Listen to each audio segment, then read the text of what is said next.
Welcome to Basic Education. Let's learn together. যত বড় ভাগই হোক না কেন খুব সহজেই কোনো রাগ করার ঝামেলা ছাড়াই সহজ পদ্ধতিতে আজকে ভাগ করার নিয়ম আলোচনা করব। আজকের পর থেকে তোমাদের আর ভাগ করতে কোনো সমস্যা হবে না। যত বড় সংখ্যার ভাগই হোক না কেন অনায়াসে চোখের নিমেষে করে ফেলতে পারবে। তার জন্য এই ভিডিওটি শেষ পর্যন্ত দেখতে থাকবে। তো শুরু করছি।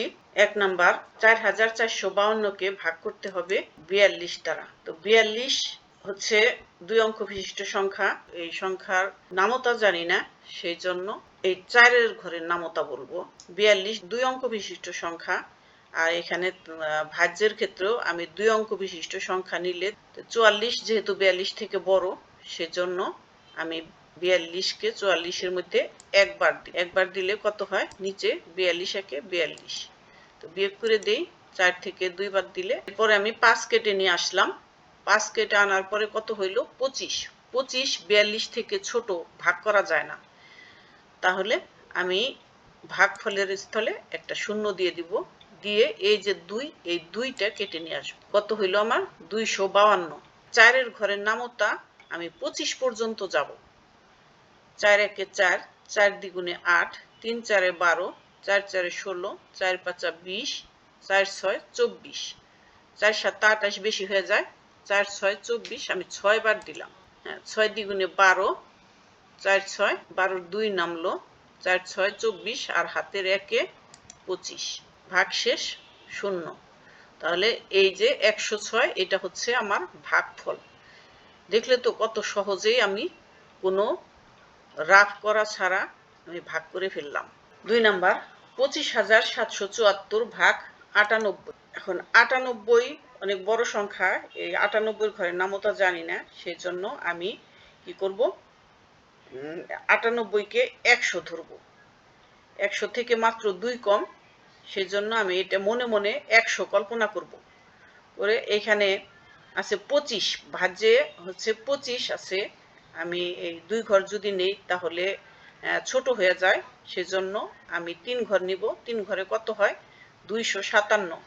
তো 100 257-র মধ্যে কয়বার ভাগ করা যাবে? 2 বার ভাগ করা যাবে।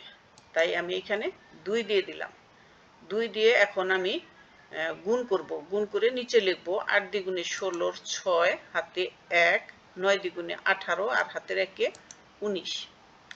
তাহলে বিয়োগ করে দিই।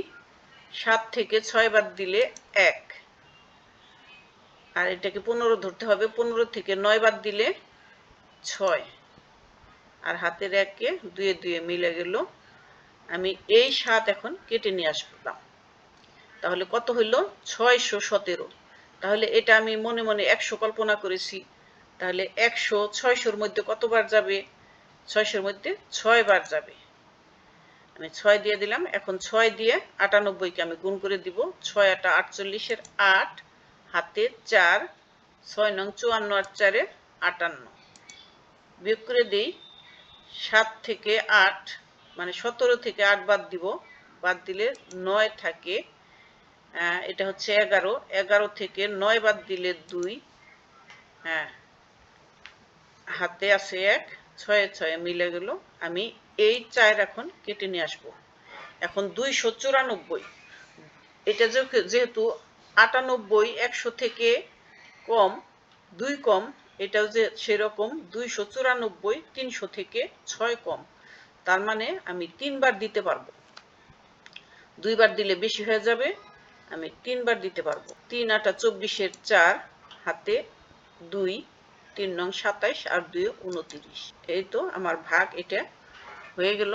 ভাগফল 263, ভাগশেষ 0।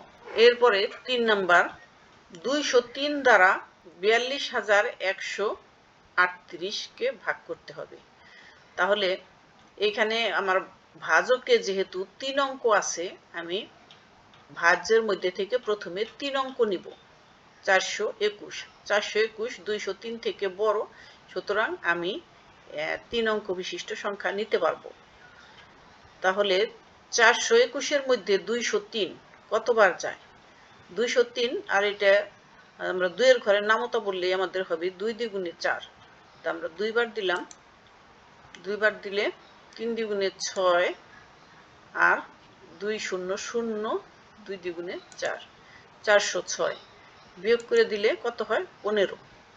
এই 3 আমি কেটে নিয়ে আসলাম। কেটে নিয়ে আসলে কত হইল? 153। কেটে আনার পরে 153 হইল। এই 153 203 থেকে ছোট, সেই জন্য ভাগ করা যাবে না। তার জন্য আমি ভাগফলের স্থানে একটা শূন্য দিয়ে দিব। শূন্য দিয়ে দেওয়ার পরে আমি এই 8 কেটে নিয়ে আসব। 8 কেটে নিয়ে আসার পরে কত হয়? 1538। তাহলে আমি 2 এর ঘরের নামতা বলবো। 2 এর ঘরে 7 দ্বিগুণে 14, তাহলে আমি 7 বার দিতে পারবো। 7 বার, 3 7 21, 21 এর 1 হাতে রইল 2, 7 0 0 আর 2 এর 2, 7 দ্বিগুণে 14।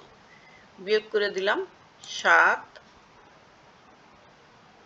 3 থেকে 2 বার দিলে 1, 5 থেকে 4 বার দিলে 1। এটা হচ্ছে আমার ভাগশেষ। আমার ভাগফল হচ্ছে 207 এবং ভাগশেষ 117। এরপরে 4 নাম্বার, 411 আমি ভাগ করব 46,854 কে 411 দ্বারা। এখানেও আমি দেখব যে ভাজকে 3 অঙ্ক বিশিষ্ট সংখ্যা আছে, আমি ভাজ্যেও 3 অঙ্ক বিশিষ্ট সংখ্যা নিব। 468, এর মধ্যে 411 একবার যাবে। একবার দিলাম 411। বিয়োগ করে দেই, 8 থেকে 1 গেলে 7, 6 থেকে 1 বাদ দিলে 5। নিয়ে আসলাম 5 কেটে, হইল কত? 575। 411 দুইবার তো যাবে না, একবার যাবে। তাহলে আমি 1 দিয়ে দিলাম।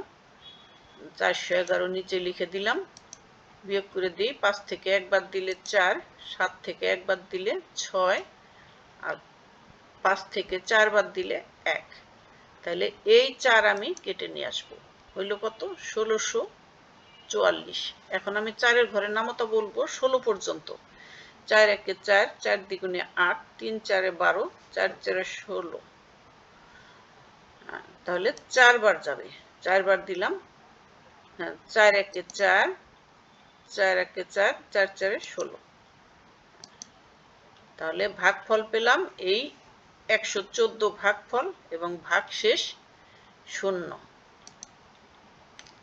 তাহলে এইভাবে আমরা খুব সহজেই ভাগ করতে পারব। এরকম নিয়মিত সহজ পদ্ধতির অঙ্ক করার জন্য আমার চ্যানেলটা সাবস্ক্রাইব করে রাখবে এবং নিয়মিত ভিডিও পাবে এবং অঙ্কে তোমরা প্রত্যেকেই দক্ষ হয়ে উঠবে ইনশাআল্লাহ।